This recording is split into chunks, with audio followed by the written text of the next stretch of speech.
Good evening. ഞാൻ doctor Andrews, professor medicine, consultant neurologist, principal Jubilee Mission Medical College. നമ്മൾ ഛർദി, വയറിളക്കം എന്നിവയെപ്പറ്റി കേട്ടിട്ടുണ്ട്. ഇത് വളരെ സാധാരണമായി ഹോസ്റ്റലുകൾ, ഡോർമിറ്ററികളിൽ കാണുന്നതാണ്. ഇതിൻ്റെ പ്രധാനപ്പെട്ട കാരണങ്ങൾ: 1 ഭക്ഷ്യവിഷബാധ, 2 ബാക്ടീരിയൽ, 3 വൈറസ്, 4 പാരസൈറ്റ്സ്.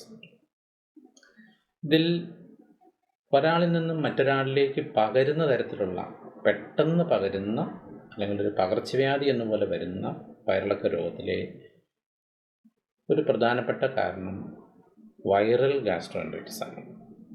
നമുക്ക് കോളറ മുതലായ അസുഖങ്ങളെ പറ്റി അറിയാം, ഞാനതിനെപ്പറ്റി ഇപ്പോൾ സംസാരിക്കുന്നില്ല. ഇന്നത്തെ വിഷയം വൈറൽ ഗാസ്ട്രോഎൻറ്ററിറ്റിസ് എന്താണ് അതിൻ്റെ ലക്ഷണങ്ങൾ, എങ്ങനെ തടയാം എന്നതാണ്. ഈ വാക്ക് തന്നെ ഗാസ്ട്രോ എന്ന് പറഞ്ഞാൽ സ്റ്റൊമക്ക്, എൻട്രൈറ്റിസ് എന്ന് പറഞ്ഞു കഴിഞ്ഞാൽ ഇൻറ്റസ്റ്റൈൻ്റെ ഇൻഫ്ലമേഷൻ, അതായത് നീരുവീഴ്ച.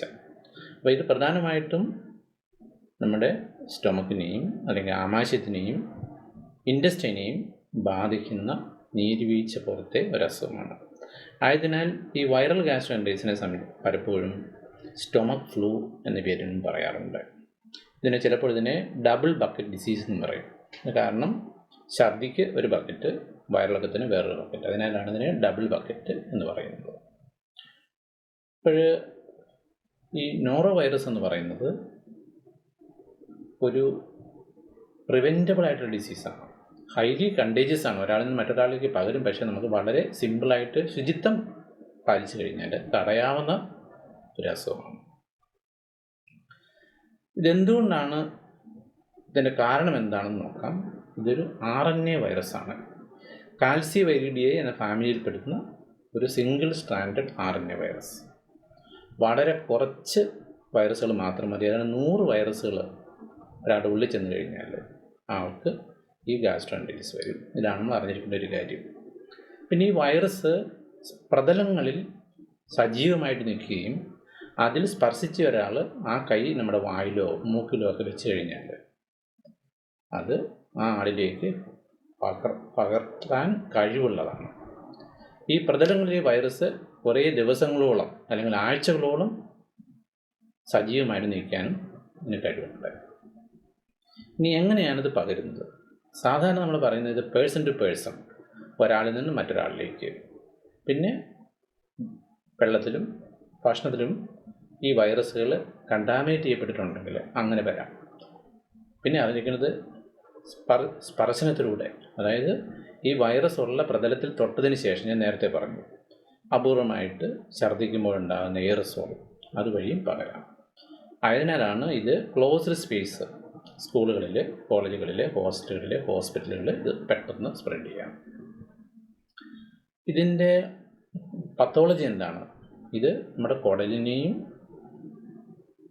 ആമാശയത്തിനെയും അതിൻ്റെ ഭിത്തികളിലുള്ള കവറിങ്ങായ മ്യൂക്കോസൈൽ നീര് വരുത്തി ആണ് ഈ വയറിളക്കം, ഛർദിയും ഉണ്ടാകുന്നത്. ഇതിൻ്റെ പ്രധാന ചികിത്സ ധാരാളം വെള്ളം കുടിക്കുക. തിളപ്പിച്ചാറ്റിയ കൃത്യമായിട്ട് ചെയ്ത വെള്ളം വേണം ഉപയോഗിക്കാനായിട്ട്. പിന്നെ ഇലക്ട്രോലൈസിൻ്റെ കുറവ് വന്നു കഴിഞ്ഞാൽ അവർക്ക് അങ്ങനെയുള്ള കാര്യങ്ങളും ഇലക്ട്രോലൈസും കൊടുക്കാം. സിംറ്റംസ് ഞാൻ പറഞ്ഞു. പെട്ടെന്നുള്ള ഛർദി, അതുവരെയൊന്നും കുഴപ്പമില്ലായിരിക്കും. പെട്ടെന്ന് ഒരു വയറിൽ ഡിസ്കംഫർട്ട്, ഛർദി. പനി വളരെ അപൂർവമാണ്. തലവേദന, ക്ഷീണം മുതലായവയും ഇതോടൊപ്പം കാണാം. ഇനി ഇതിന് എങ്ങനെയാണ് ഈ രോഗം കണ്ടെത്തുക? പ്രത്യേക ടെസ്റ്റുകളുടെ ആവശ്യമുണ്ട്.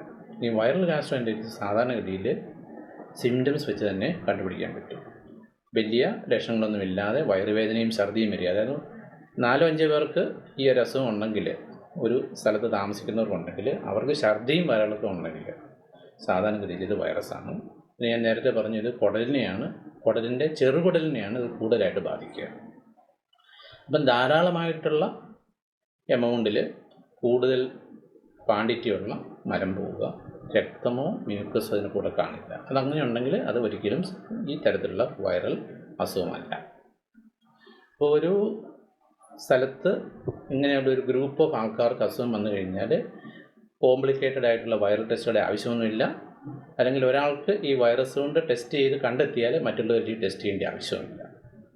പിന്നെ ഇതിൻ്റെ സിംറ്റംസ്, സാധാരണഗതിയിൽ വൈറസ് നമ്മുടെ ശരീരത്തിൽ കയറിയാൽ 12 മുതൽ 48 മണിക്കൂറിനുള്ളിൽ സിംറ്റം ഉണ്ടാകും. അതായത് ഛർദി, വയറിളക്കം. ശ്രദ്ധിക്കേണ്ട കാര്യം, ഇത് 2 ദിവസം അങ്ങേയറ്റം പരമാവധി 3 ദിവസം കൂടുതൽ ലാസ്റ്റ് ചെയ്യാറില്ല. ഒരു കോംപ്ലിക്കേഷനും ഇല്ലാതെ തന്നെ അല്ലാണ്ട് എല്ലാവരും തന്നെ സുഖം പ്രാപിക്കും.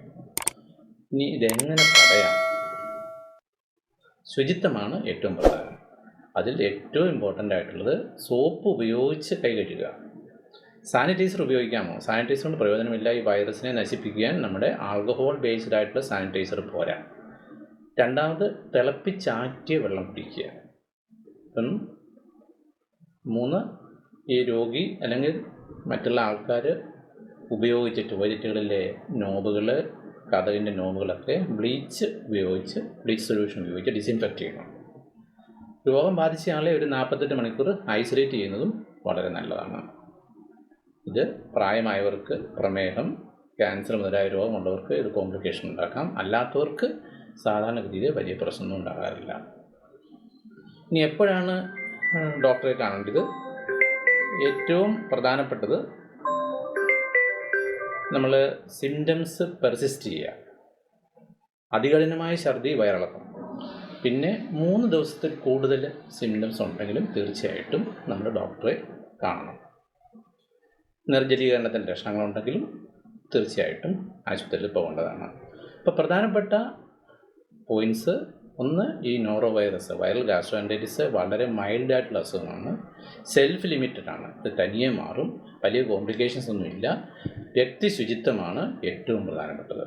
കൈ കഴുകുക, പ്രത്യേകിച്ച് ടോയ്ലറ്റ് ഉപയോഗിച്ചതിന് ശേഷം. പിന്നെ തിളപ്പിച്ചാറ്റിയ വെള്ളം മാത്രം ഉപയോഗിക്കുക. ഭക്ഷ്യസുരക്ഷ ശ്രദ്ധിക്കുക. ഈ വിഷയം നിങ്ങൾക്ക് ഇഷ്ടമായെന്ന് വിചാരിക്കുന്നു. Stay tuned. Thank you.